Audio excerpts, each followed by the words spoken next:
প্রত্যেক রবিবারে মাটন খেতে খেতে একদম একঘেয়ে হয়ে গেছি। তাই এই রবিবারটাতে মাটনের পরিবর্তে মেটে কষা বানিয়েছি। মেটে কষা বানানোর জন্য 250 গ্রাম মেটে নিয়ে নিয়েছি। সর্ষের তেলের মধ্যে দুটো বড় সাইজের আলু ছোট ছোট টুকরো করে লাল লাল করে ভেজে তুলে নিলাম। এই তেলের মধ্যেই দুটো বড় সাইজের কুচনো পেঁয়াজ দেব, দিয়েছি একটা তেজপাতাও, আর একটা টমেটো দেব। যখন পেঁয়াজ টমেটো সফট হয়ে আসবে এর মধ্যে দিয়ে দেব 1 চামচ পরিমাণ আদা রসুন বাটা, 1 চামচ পরিমাণ জিরে বাটা। তার সাথে দিয়ে দেব কালারের জন্য কাশ্মীরি লঙ্কার গুঁড়ো, ঝালের জন্য লাল লঙ্কার গুঁড়ো, হলুদ দেব পরিমাণ মতো, দিয়ে দেব স্বাদ অনুসারে লবণ, একটুখানি জল দেব, দিয়ে মশলাটা খুব ভালো করে কষিয়ে নেব। মশলাটা যখন কষানো হয়ে যাবে ওই যে ধুয়ে রাখা মাটনের লিভারটা দিয়ে দিলাম। তারপরে খুব ভালো করে 2 থেকে 3 মিনিট কষিয়ে নেওয়ার পরে দিয়ে দেব ঢাকা চাপা।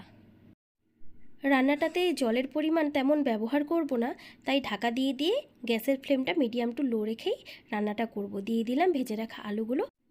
আলুটা দেওয়ার পরে খুব ভালোভাবে এবার আমি সব কিছু মশলার সাথে কষিয়ে নেব। একটু কষানোর জন্য সময় দিতে হবে, ভালো করে কষিয়ে নিলে কিন্তু রান্নাটার টেস্টটা বাড়তে থাকবে। আর গ্যাসের ফ্লেমটা একদমই আমি হাই করে দেব না, সামান্য একটু জল দিয়ে আরেকটু ঢাকা চাপা দিয়ে দিয়েছিলাম। যেহেতু এটা একদমই মাখা মাখা হবে তাই বেশি জল দেওয়ার কোনো প্রয়োজন নেই। ওপর থেকে গরম মশলা গুঁড়ো ছড়িয়ে দিয়েছি। এবার নাড়াচাড়া করে গরম গরম ভাতের সাথে মেটে কষা পরিবেশন করো, খেতে দুর্দান্ত।